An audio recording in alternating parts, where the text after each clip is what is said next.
Enraizado. Os lugares escondidos onde Deus desenvolve você. Benny Lamshire. Vá direto à essência do livro. Raio-X Book, por Valéria Ora. Prefácio. Este livro mostra como podemos permitir que Deus, ao longo de nossa jornada aqui na Terra, forme em nós um forte alicerce ancorado no caráter semelhante ao de Cristo. Daí o título Enraizados, os lugares escondidos onde Deus desenvolve você. Benny, o autor do livro, é conhecido como o fundador do movimento Global Jesus Culture.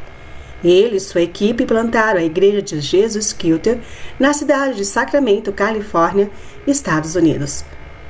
Capítulo 1. Por que os enraizados duram? Se você é seguidor de Jesus Cristo, seu chamado e seu destino são para que você seja frutífero. Fruto significa que quando alguém prova a sua vida, ela terá gosto de Jesus. Fomos chamados para dar muitos frutos e frutos duradouros. Isso acontece quando aceitamos conscientemente ser guiados em um tempo de preparo, não resistindo a esse processo, no qual Deus nos torna maior por dentro do que éramos por fora. É preciso deixá-lo construir um sistema de raízes em secreto, antes que ele o conduza ao impacto visível no mundo. Os frutos duradouros e de impacto são possíveis depois desta jornada. Muitos iniciam essa caminhada, mas poucos chegam ao fim. Para mostrar essa jornada de formação de raízes, Benny descreve em especial a vida da personagem bíblica Rei Davi. Deus plantou uma semente no coração de Davi quando ele tinha entre 10 e 13 anos, quando o profeta Samuel viu e disse: "Eis o rei". Davi era o menos provável comparado a seus irmãos. Entretanto, Deus olha para o nosso potencial. Somente depois de 20 anos, Davi tornou-se rei. Ao estudar a trajetória de Davi, Benny identifica 3 fases, as quais chama de solo. Primeiro solo, da intimidade. Fase que Davi vivia no campo, simboliza a vida secreta, a vida íntima com Deus, eu e o Pai.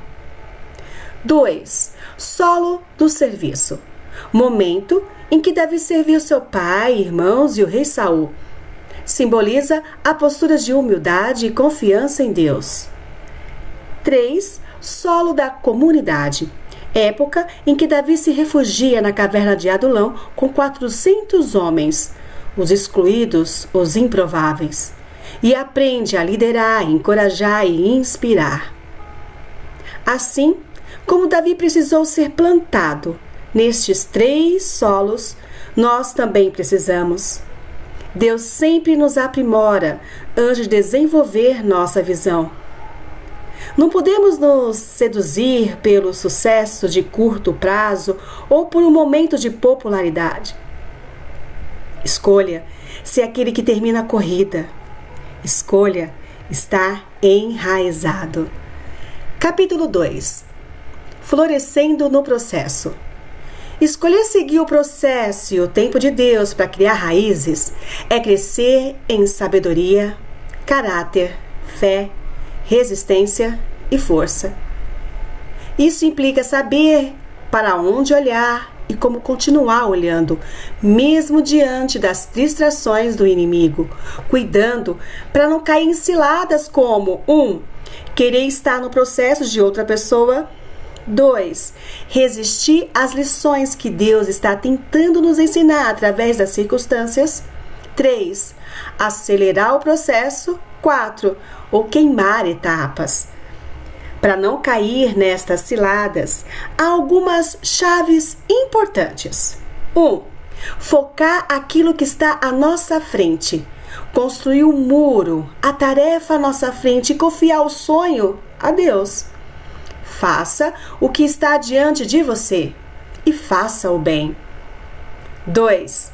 Prestar atenção e aceitar as lições que Deus está ensinando durante uma fase ou execução de uma tarefa.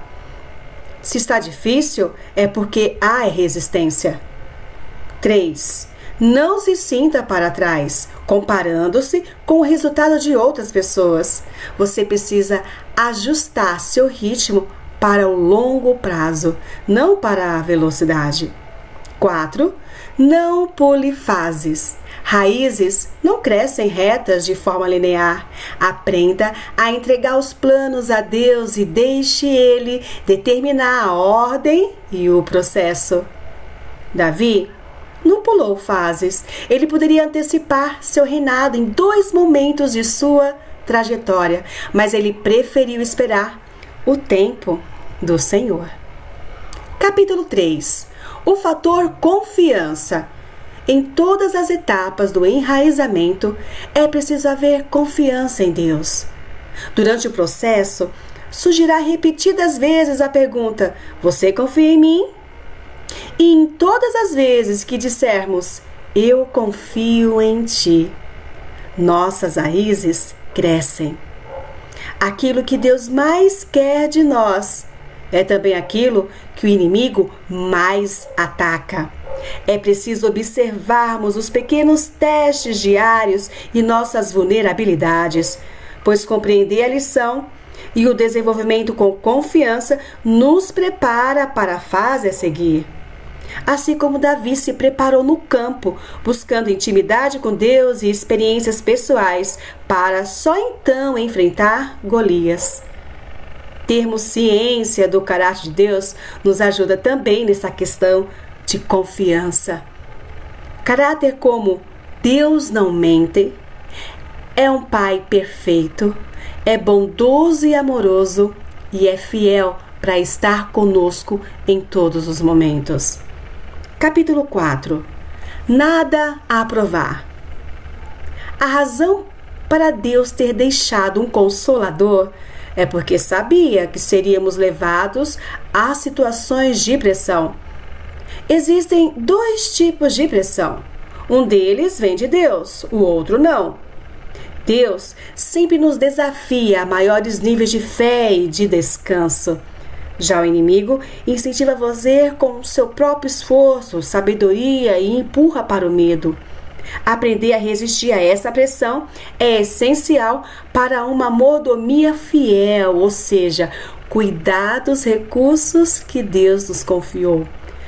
Para aquele que dorme em meio à tempestade e depois a acalma. Como ter confiança para enfrentar tempestades como Jesus enfrentou? 1. Deixe Deus ser o arquiteto, o dono da obra, a equipe de construção. Nosso papel é sermos colaboradores de Deus, enquanto Ele constrói a nós e a nossa visão. Se é Ele que abre a porta, é Ele que a mantém aberta. 2. Deus nos escolhe para sermos filhos e escolhe aqueles em que Ele pode desenvolver um sistema de raízes. Ele me escolheu para gerar frutos, muitos frutos e frutos que duram. É nisso que descanso.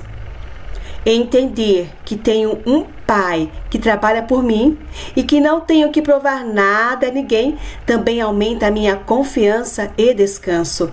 Deixe-o construir a casa enquanto você concentra em ser um ótimo filho. Capítulo 6. Além das emoções. A Bíblia deve vir antes de nossos sentimentos ou imaginação. A pergunta padrão quando olhamos qualquer área de nossas vidas ou da sociedade deve ser: o que a Bíblia diz sobre isso?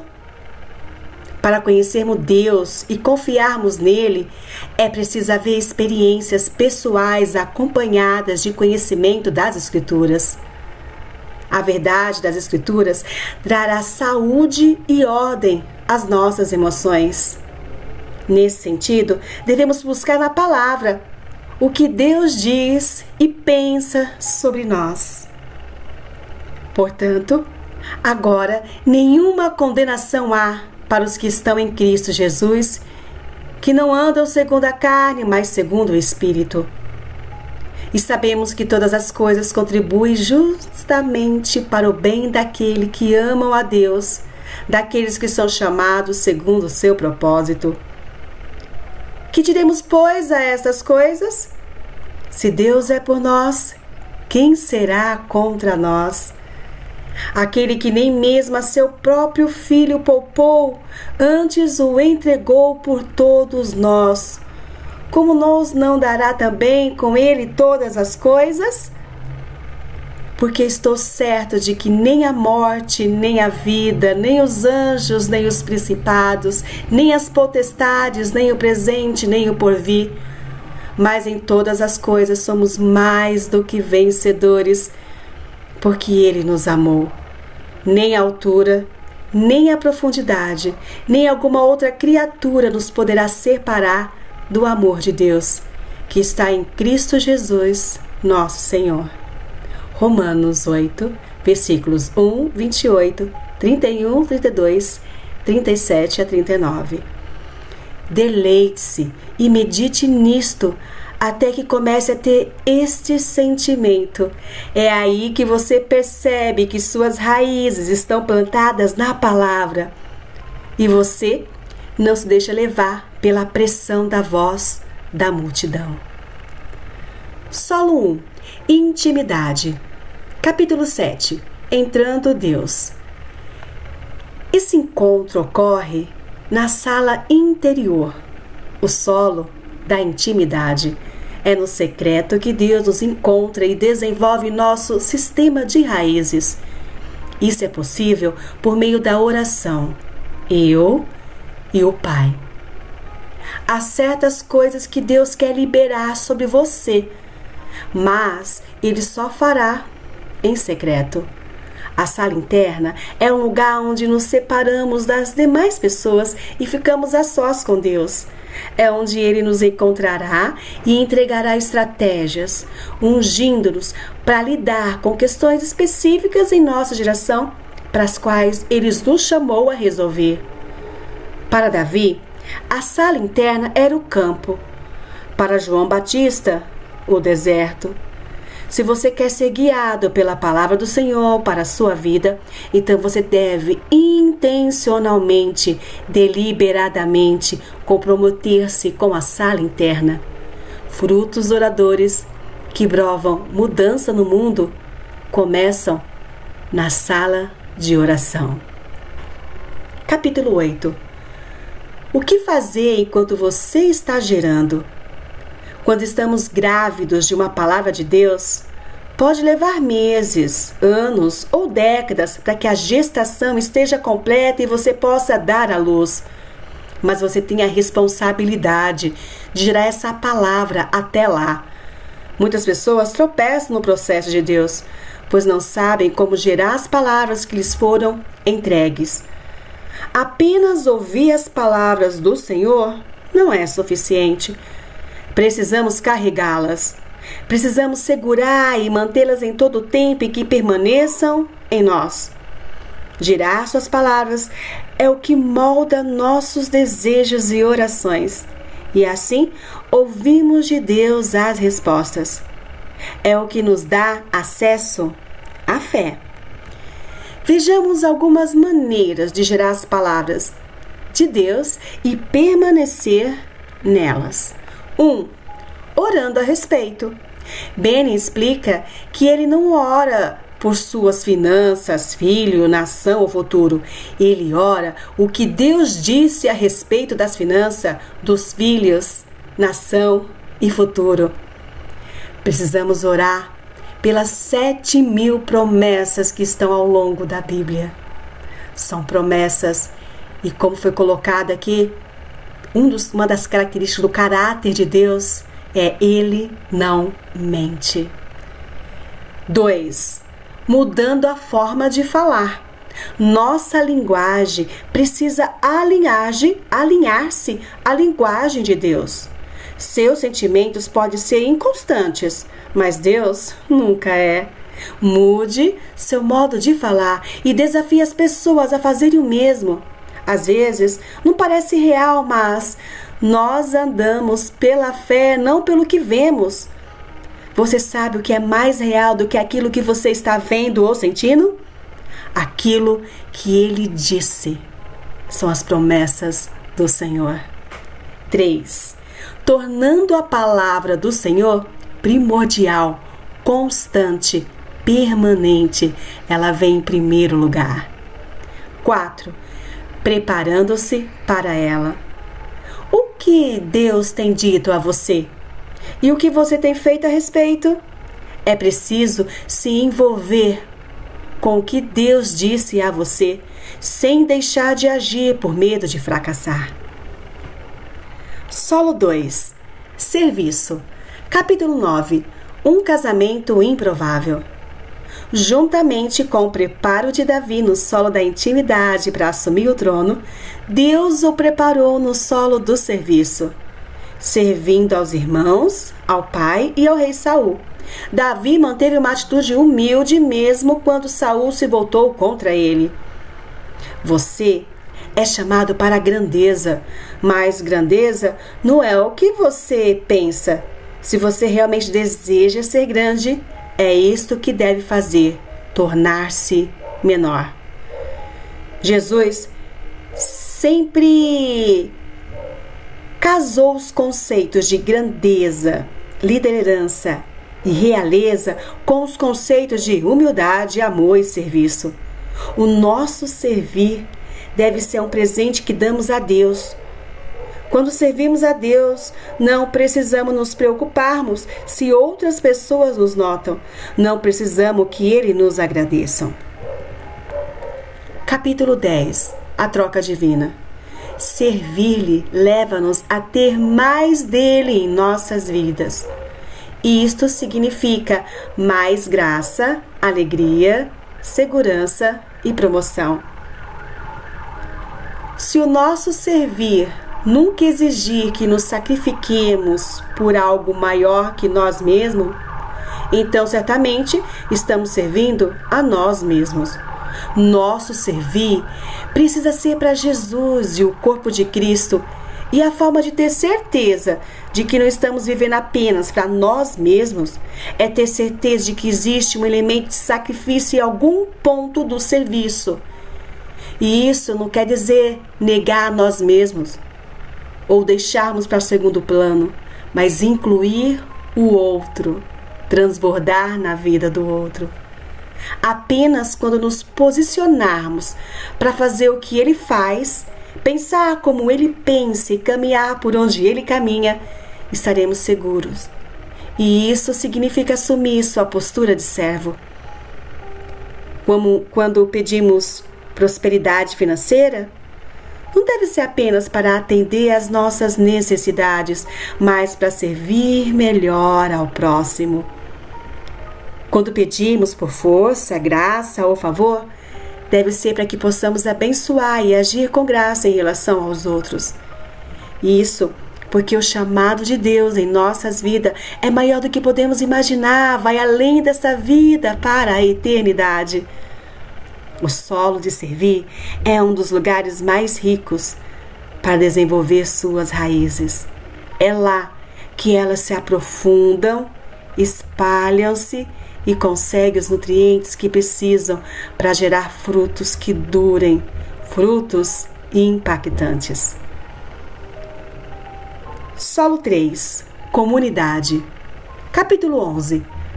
Quando os peixes nadam sozinhos. Juntamente com o solo da intimidade e do serviço, Deus também plantou Davi em um terceiro tipo de solo, comunidade. Deus deu a Davi um bando de desajustados para conviver e liderar. Foi nesse solo de comunidade que ele aprendeu a força que há no relacionamento.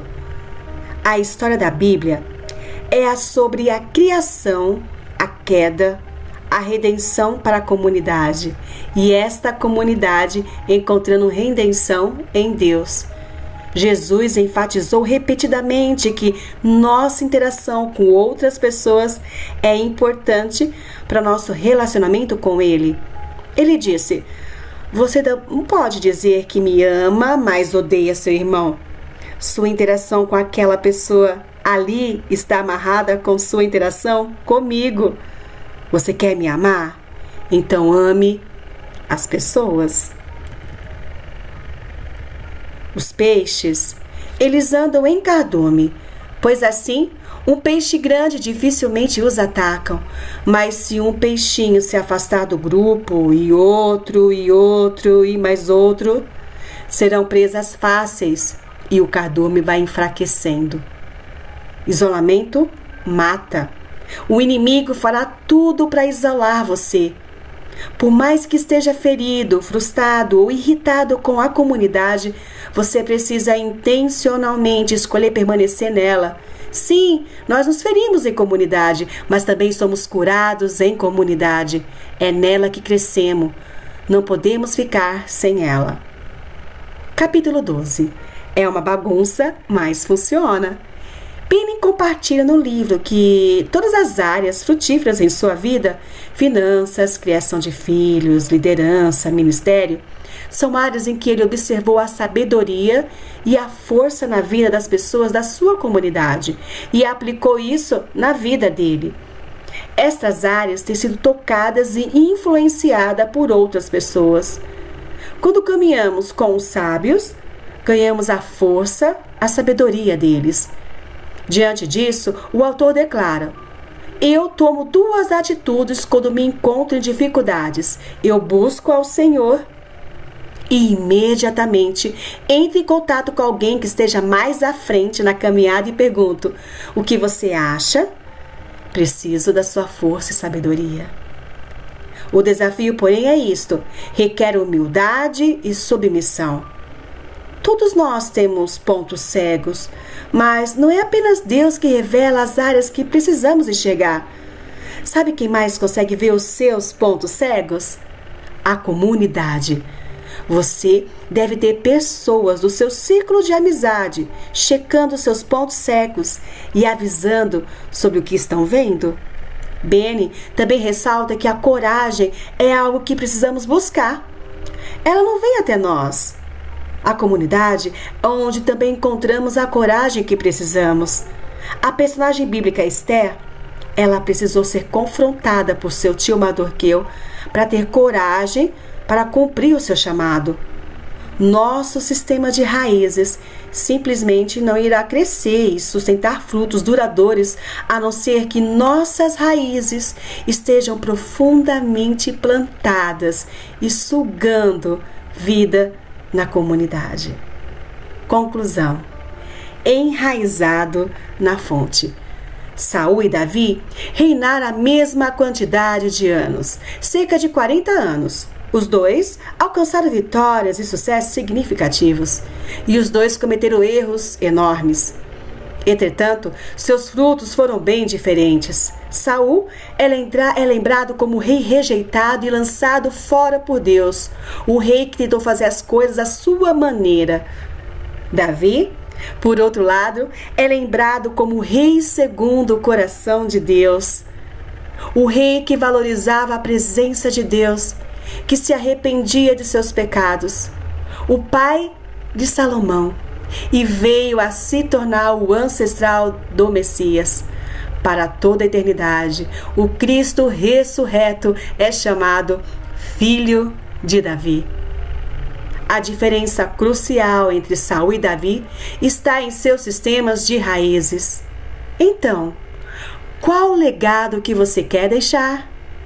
Todos os dias, você poderá escolher entre ter o sucesso de Deus ou dos homens, entre o eterno e o passageiro, entre o caminho de Saul e o de Davi. A minha oração mais fervorosa é para que você seja alguém que escolha ser enraizado na fonte. Um abraço, Valéria Hora.